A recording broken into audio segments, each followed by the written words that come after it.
can think creatively, you will find that they are immensely superior to droids. The clones show up as a force and attack the clones. You need a bunch of soldiers really quickly, trained really well. Rather than draft people into service, you create an army specifically designed to fight, to be soldiers that won't question orders, that won't question the nature or necessarily the morality of what they're having to do. They're excellent warriors. A lot of fans ask me now, clones or stormtroopers, who's better? And I think it's just obvious. The clones were. They have better training. The Republic built better, more solid weaponry and armor for these guys. And I think a lot of that fades in the Empire.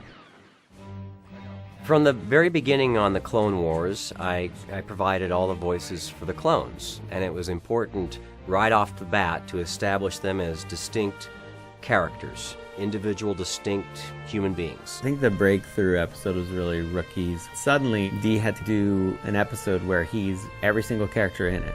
Dee had to carry an entire scene talking with himself. What do you know? All clear! Just like the last 100 times I looked at it. Personally, I like that it's so quiet out here. I can catch up on the rig manuals. Echo, what is wrong with you? We should be out in the front lines, blasting droids. Leave him alone. They kept him in his growth jar too long. Rex is probably everyone's favorite clone. From kids to grown-ups, I think people like Rex the most.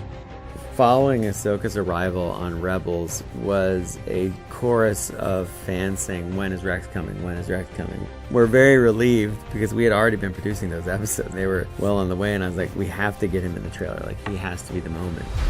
I haven't sensed a presence like that since... The Clone Wars. My name is Rex. Captain. The entire house exploded. Thousands of fans went completely nuts.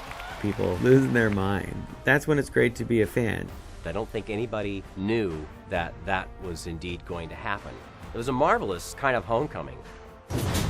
The nice revelations that we find in Rebels is that some clones survived the Clone Wars. In particular, Rex and a couple of his buddies made it out. I do love a battle, but on my terms. And you got Wolf, who's the darker clone in a lot of ways. There are no Jedi here. My old, cybernetic eye must be acting up again. And then you've got Gregor, who is a heroic clone who, it turns out, he's a little rickety, he's a little off base. Oh, why spoil the fun? We haven't been shot at in years! I hope you brought a better class of soldier than those stormtroopers. Ezra finds Rex really interesting. He is a soldier. He's from the Clone Wars. He would think at first, Kanan would know you and like you. Kanan does not like Rex, and Rex thinks he's seen better and worked with better.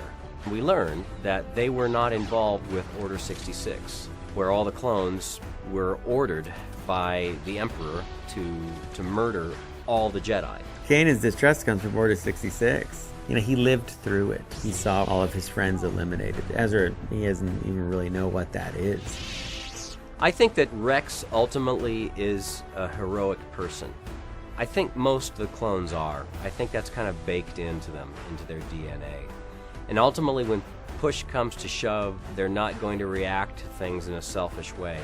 They're going to make the sacrifices, and they're going to step up, and they're going to do what needs to be done to make the world better, to make the universe better.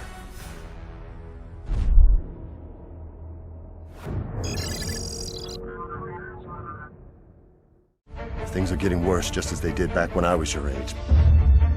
But back then, there were 10,000 Jedi Knights protecting the galaxy. Now,